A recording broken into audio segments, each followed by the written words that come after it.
جی مختصر یہ کہ لائف چلتی رہی اس طرح اسٹرگلنگ کے ساتھ، اور بس آپ لوگ سمجھتے ہیں کہ ایک لڑائی انسان کی معاشرے سے ہوتی ہے، اس وقت دوسری لڑائی انسان کی بھوک سے ہوتی ہے. تو ان سب چیزوں میں وقت سے پہلے ہی بہت بڑی ہو گئی. وقت سے پہلے اللہ تعالیٰ نے میرے اندر سمجھداری ڈال دی تو میں بڑی ہو گئی. اس طرح ہمارا سارا بچپن گزرتا گیا. لیکن ایک ایج آتی ہے یار، اب اصل اسٹوری شروع ہوتی ہے یہاں سے.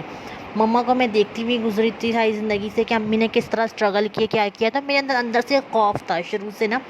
لیکن ایک ایج آتی ہے 14-15 کی جو ایج ہوتی ہے، آپ سب لوگ سمجھدار ہو، اس ایج میں یار بہت مسئلے مسائل ہوتے ہیں. اور انفارچونیٹلی میرے گھر میں فائنینشیل تنگیاں بہت زیادہ تھیں. میری فرینڈس نے، کچھ اسکول فرینڈس تھیں، کچھ کوچنگ فرینڈس تھیں، تو ان سب نے میرے ذہن میں ڈال دیا کہ اگر تمہیں کوئی مضبوط سہارا مل جائے گا، کوئی اچھا لڑکا ہوگا تمہیں سہارا دے دے گا، تو تم اپنی فیملی کے لیے کچھ کر سکتی ہو، تم خود کے لیے کچھ کر سکتی ہو، تم ان سب چیزوں سے باہر آ سکتی ہو. اس وقت اتنی عقل نہیں تھی. اس وقت لگا کہ اب جیسے عقل ہے، اب سمجھ میں آتا ہے کہ اب سمجھ میں آتی ہیں یہ ساری چیزیں کہ ہم ایزیلی کر سکتے ہیں. اگر میں خود کو پڑھائی پہ ہم توجہ دیں، اپنی انڈیپینڈنٹ ہم لوگ لڑکیاں خود ہو جائیں، تو یار ہمیں کیا ضرورت ہے کسی لڑکے کی. مطلب ٹھیک ہے، اوکے، شادی بہت ضروری ہے انسان کے لیے، ٹھیک ہے، محرم ہونا بہت ضروری ہے، لیکن ہم ایسا بھی نہیں ہے کسی مرد کے سہارے پہ، اور وہ مرد بھی ہمارے گھر والوں کو سپورٹ کرے. ایسا کچھ نہیں ہوتا ہے. ہم جو خود اپنے گھر والوں کے لیے کر سکتے ہیں نا، وہ کوئی اور نہیں کر سکتا.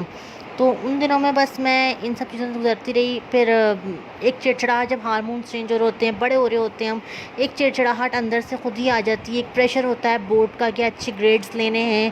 اس میں سب سے بڑی بات، میں اپنی اسٹوری میں شیئر کروں نا، میرے ساتھ جو سب سے بڑا فاؤل ہوا کہ میں اپنے ایریے کا سب سے بڑے اسکول میں تھی، لیکن وہ کالونی کا اسکول تھا، چھوٹا اسکول تھا. چھوٹے اسکولس میں یار کیا ہوتا ہے کہ ساری مطلب آس پاس کے جتنے اپارٹمنٹس ہیں، جتنے بھی لوگ ہیں، سب کے اسکول، سب کے اپارٹمنٹس کے بچے، اگر 400 فلیٹ ہے تو 400 میں سے 350 کے بچے اسی اسکول میں.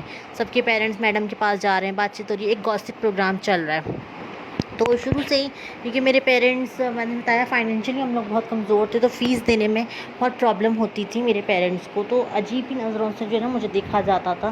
خیر اس چیز کو بھی چھوڑیں، کیونکہ کافی دفعہ ہماری فیس ڈیلے ہو جایا کرتی تھی، اس وجہ سے مجھے اور میرے بھائی کو بہت کچھ فیس کرنا پڑتا تھا.